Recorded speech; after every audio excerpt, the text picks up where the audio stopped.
On classe les déchets nucléaires suivant deux critères, leur durée de vie et leur niveau d'activité.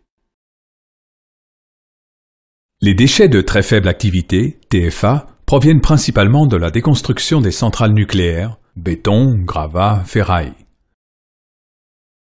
Suivant leur nature, ils sont conditionnés dans des grands sacs ou des fûts et stockés définitivement dans des alvéoles au centre de stockage de Morvilliers dans l'Aube, géré par l'ANDRA, l'Agence nationale pour la gestion des déchets radioactifs. Ces alvéoles sont creusées dans une couche d'argile imperméable qui les isole de la nappe phréatique. Les déchets de faible et moyenne activité, FA et MA, sont essentiellement des déchets d'exploitation, des gants, des tenues blanches, des outils, dont la radioactivité aura pratiquement disparu au bout de 300 ans.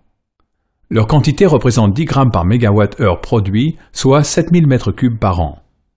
Ils ne renferment que 0,1% de la radioactivité des déchets de la production électronucléaire.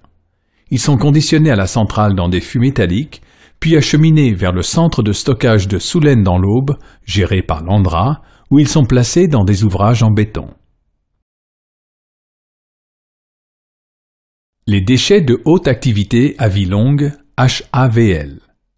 Ce sont les plus radioactifs mais les moins volumineux. 1 g par mégawatt-heure produit, soit 360 m3 par an. 99,9% de la radioactivité des déchets de la production électronucléaire, ils proviennent du traitement du combustible usé.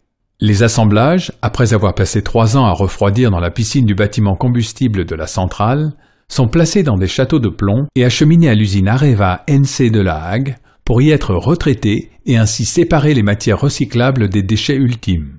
Après retraitement, ces déchets ultimes, produits de fission et actinides mineurs, sont vitrifiés, c'est-à-dire fondus dans de la pâte de verre qui est coulée dans des containers en acier, lesquels seront entreposés dans des puits ventilés pendant des décennies afin d'évacuer la chaleur avant de rejoindre un lieu de stockage définitif.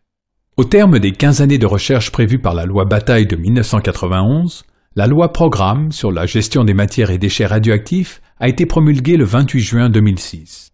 Cette loi acte comme solution de référence pour les déchets radioactifs à vie longue de moyenne et haute activité le principe d'un stockage réversible en couche géologique profonde à l'horizon 2025.